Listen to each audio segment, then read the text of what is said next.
একঘেয়ে রান্না খেতে না ভালো লাগলে এই ভর্তাটা একবার বানিয়ে খেয়ে দেখবেন, মুখের রুচি ফিরে আসবে। সবার প্রথমে দুটো বড় সাইজের পেঁয়াজকে কেটে নিয়ে একটা একটা করে ছাড়িয়ে নিয়েছি।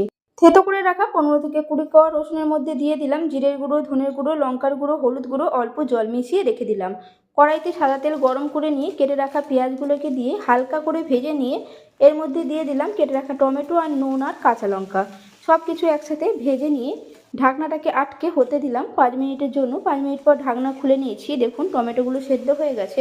এই সময় দিয়ে দিলাম রসুনের যে পেস্টটা করে রেখেছিলাম, বাটি ধুয়ে দিয়ে দিলাম অল্প জল। সব কিছু একসাথে মিশিয়ে নিয়ে ঢাকনা আটকে হতে দিলাম 10 থেকে 12 মিনিটের জন্য। ঢাকনা খুলে নিলাম। এরপর অনবরত নাড়তে থাকবো যতক্ষণ না পুরোপুরি জলটা শুকিয়ে আসছে। দেখুন শুকিয়ে গেছে। ওপর দিয়ে দিয়ে দিলাম 1 চামচ কাঁচা সর্ষের তেল। গ্যাসটাকে বন্ধ করে দিলাম। রেডি হয়ে গেল আমার আজকের রেসিপি, মুখে রুচি ফিরিয়ে আনার মতো ভর্তা। রেসিপিটি কেমন লাগলো অবশ্যই কমেন্টে জানাবেন।